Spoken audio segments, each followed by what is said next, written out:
Hoje o trabalho de arte forense, que se denomina retrato falado, ele está subdividido em três áreas, né? A área da descrição, né, que seria o propriamente e vulgarmente, vamos dizer, conhecido como retrato falado mesmo, igual aqueles desenhos de antigamente, né, que viam-se nos telejornais, né? Tem também a manipulação de imagem em crianças desaparecidas, né, que é a progressão de idade, quando a criança desaparece ao longo dos anos. E tem a reconstituição facial através do crânio. Essa se consiste em encontros, né, de corpos, né, em estado de elevada decomposição. Aí ali é feito todo um trabalho de reconstituição de imagem para estudar como é que é a aparência deste cadáver, muitas vezes. O trabalho, né, de retrato falado, isso aí é muito antigo, né? A gente tem, assim, desde a época praticamente que polícia não tinha meios, né, nenhum de tecnologia. Hoje, eu sou profissional, especialista em arte forense, mas eu venho assim de uma época que desenhava-se à mão, lápis, borracha, fazia os retratos, né, fazia os desenhos e apagava, mostrava para a vítima, se emocionava junto com a vítima, porque a gente não tinha preparo e era realmente como a polícia antiga. Eu classifico o retrato falado como uma caricatura, né? Você não precisa chegar a 100%. O retrato falado nunca vai ser o rosto fielmente do acusado. E sim, ele vai caracterizar ali algum detalhe, característica, né, que ele vai levar aquele indivíduo. Então, quando o cara era preso, a gente confrontava e dizia, pô, mas ficou bom, porque olha, você pegou o cabelo legal, você pegou os olhos, né? E a vítima, muitas vezes, ela quer uma fotografia, né? Então ela quer que você faça o desenho igual, o nariz igual, a boca igual o cara, o cabelo igual o cara. Só que muitas vezes quando o cara era preso, ele estava com o cabelo raspado, ele estava de bigode. Só que assim, para o policial experiente, né, que vá buscar, o policial sabia já tirar essas informações, subtrair essas informações e realmente, olha, esse indivíduo aqui, ele foi preso porque, primeiro, que ele é ladrão, segundo, porque ele coincide com as suas características físicas, né? E vai eliminando tipos. O retrato falado, ele serve para reduzir o universo de suspeito, ou seja, reduzir a busca, né? Hoje, com o advento da computação gráfica, a gente consegue fazer retratos falados por teleconferência, né, colocar a realidade virtual nos retratos falados, colocar o retrato falado no mesmo ângulo em que a vítima viu, simular cor de ambiente, escuro, claro, ângulo de visão, né? Então isso tudo a gente veio, né, a aprender com esse tempo realmente que passou. Eu imagino que se eu tivesse ficado, vamos dizer, parado no tempo, eu não teria tantos casos, né, não teria ajudado tantos casos, como, por exemplo, eu vou citar um caso emblemático, que foi o Maníaco do Parque. Né? Se vocês checarem, vocês podem comparar o retrato falado que foi feito de uma forma de computação gráfica, né? E aí depois que esse indivíduo foi identificado, né, porque até então ele estava foragido, nós fizemos uma simulação com o computador, com o auxílio do computador, de como poderia estar a aparência dele. Cortando o cabelo, colocando bigode, colocando óculos. Então, assim, nós fizemos uma variante muito grande, né, dessa imagem. E eu avalio, assim, que se isso fosse há 15 anos atrás, 20 anos atrás, não era possível fazer.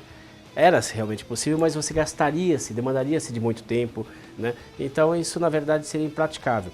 Hoje eu vejo assim a computação, a ferramenta de computação gráfica, é uma ferramenta extremamente inteligente, tanto é que o setor de arte forense hoje está no setor de inteligência da Polícia Civil, né? Justamente para que a gente agregue benefícios à investigação.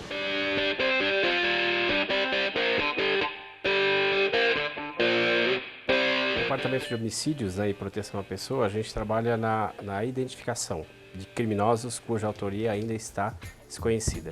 Para isso, existe todo um acompanhamento, né, das equipes, das delegacias, que muitas vezes ela atende um local ali de homicídios, né, e ali tem algumas, no hall ali daquela cena, e ela começa a procurar algumas pessoas que testemunharam aquele homicídio. Olha, Vamos citar um exemplo. Ah, o indivíduo que baleou esse aqui era um indivíduo branco, 1,70 m, cabelos raspados, olhos verdes e tal. Então essas descrições, né, que a pessoa faz ali durante o local onde a polícia está ali fazendo aquela perícia no corpo e tal, serve já, né, de parâmetro para o investigador ter já uma autoria.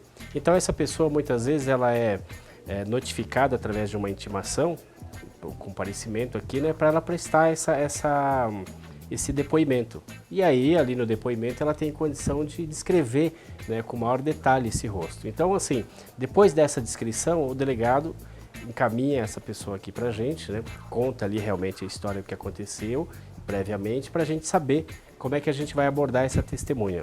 Quem trabalha com retrato falado, a gente lida mais com o lado, lida muito mais, né, além do lado artístico, com o lado emocional, o lado psicológico. Então, esse policial passa-se por uma seleção na academia de polícia, né? Então, lá na academia de polícia existem os cursos complementares e a arte forense está dentro desses cursos complementares. Se você testemunhar um indivíduo roubando o outro numa via, você não vai levantar a mão e dizer, olha, eu quero ser testemunha, porque você não está emocionalmente envolvido com aquela vítima e nem financeiramente envolvido. Então, certamente, se alguém te perguntar se você vai para a delegacia, você não vai, começa daí. Então, você não tem, vamos dizer assim, você não sofreu trauma suficiente para descrever um testemunho. Porque o cara muitas vezes aponta uma arma, você fica perdido naquela ação, né? Então você não sabe se olha para a arma, se olha para o acusado ou se olha para a vítima. Então, ali, automaticamente, isso está dizendo nas testemunhas, né? Há uma confusão mental muito grande, ela perde um pouco a organização ali dos fatos. Já as pessoas que sofrem o roubo em si, essas pessoas têm muitas vezes condição mental de se fazer uma eficiente descrição, porque elas estão mentalmente abaladas, né? A gente tem um sistema nervoso muito completo, que durante momentos de perigo, então o sangue ele deixa as áreas do corpo que são prioridades, né? As áreas que não são prioridades, melhor dizendo, e irriga, por exemplo, irriga os braços, a pessoa tem força, fortalece os braços. Então tem pessoas que, e aí ela tenta reagir, tem pessoas que fortalecem, o sangue deixa as áreas do corpo, fortalece as pernas, irrigam as pernas, a pessoa consegue fugir. E tem pessoas que têm essa reação que vai para a cabeça o sangue. Então ele consegue, naquele momento ali de pânico, de terror, consegue controlar a situação. Olha, calma, olha, minha carteira está aqui. Ele consegue organizar os seus sentidos, consegue ele conversar muitas vezes com o agressor, e ele consegue organizar a visão, a emoção, né? Essas pessoas sim dariam, vamos dizer assim, uma eficiente descrição futura.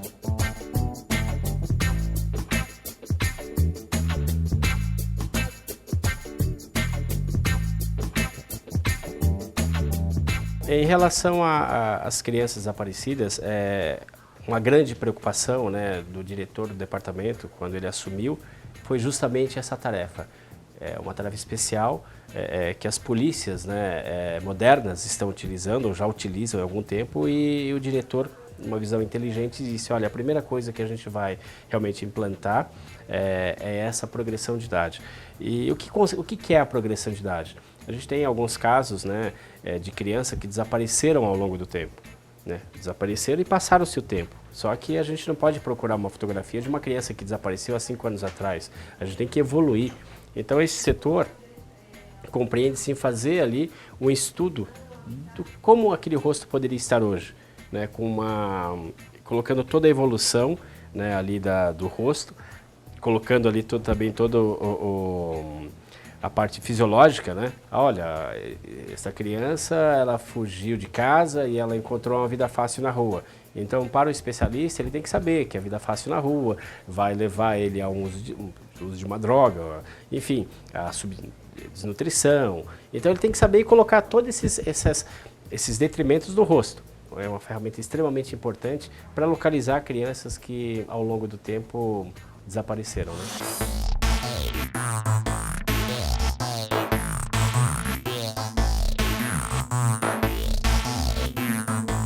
Bom, em relação aos casos esclarecidos, a gente tem alguns casos que o retrato falado ele foi assim, se tornou bastante emblemático, né, na decisão final, porque foi feito o retrato falado E passado o tempo, mesmo com o crime acontecendo, que era um crime sexual, o indivíduo ele tinha hábito de estuprar e espancar a vítima, principalmente na região da face. E foi feito alguns retratos falados, e esses retratos geralmente eles são afixados nas delegacias de polícia. Passado o tempo, uma quarta ou quinta vítima foi fazer lá, foi prestar queixa sobre o seu estupro, né, sobre o seu crime, e ela reconheceu prontamente aquele rosto, de um retrato já de um ano e meio atrás. E ela reconheceu prontamente, nós fizemos novamente uma alteração naquele retrato, né, colocando só o cabelo, fazendo um corte de cabelo moderno, e foi divulgado, né, nos meios televisivos, e esse indivíduo foi reconhecido pela população. Muito engraçado que a Polícia Militar acabou resgatando ele de um possível linchamento, né, porque sabia que a mídia divulgou esse retrato falado e viram nele a pessoa do retrato falado, e realmente era, né, o retrato falado ele ficou preciso, que ele tinha uma marca o rosto muito marcado e um tipo de corte assim que na época era bastante usado, né? Então a vítima associou aquele retrato falado a este rapaz que pegou ali aquela condução e falou, pô, você reconheceu prontamente e queria já bater no rapaz, uma coisa assim que até assim, perigosa, né? Porque se não fosse, existem muitas pessoas parecidas, né? Só que assim, por felicidade, né? O retrato falado levou realmente a uma identificação precisa. Foi realmente o cara, ele foi reconhecido, confessou os estupros e o assassinato, né, de uma jovem, e o retrato falado que estava ali na delegacia possibilitou futuramente, né, esta identificação. Quando você auxilia, né, de alguma forma a ilustração, a identificação, assim, é prazerosa, né? Porque, poxa, é um trabalho que muitas vezes você fala, poxa vida, como é que eu consegui? Eu faço mesmo uma auto-reflexão e falo, poxa, eu ouvi uma pessoa, entrei na mente dela para tranquilizar ela, ela passou, né, que era justamente assim, naquele momento que era mais difícil, que era mais dor, eu acabei captando isso, passei para o papel, e esse papel, na verdade, esse desenho, essa ilustração, acabou elucidando o fato. Ou seja, eu acho assim que é um poder muito grande que é dado, né, que Deus nos dá, né, e que a gente acaba assim tendo como uma gratidão muito grande, né, uma satisfação muito grande quando o indivíduo é preso, o indivíduo confessa e muitas vezes é condenado, e você recorda a história, poxa, a vítima veio aqui sofrendo, né, e quando ela vê o indivíduo preso, condenado, ela vai voltar a sorrir. Então eu acho que esse é o papel da polícia, né? Trazer novamente a esperança e esperando, infelizmente, outro caso, né? Então assim, é um trabalho exaustivo, né? Não é simplesmente um trabalho de você fazer o desenho, imprimir e mandar embora. Existe toda uma carga emocional que você acaba adquirindo e que você, de certa forma, tem que colocar isso para fora, né? E a gente coloca apostando que você vai prender o cara. Quando prende o cara, você tira toda essa carga, né, que muitas vezes é depositada em você.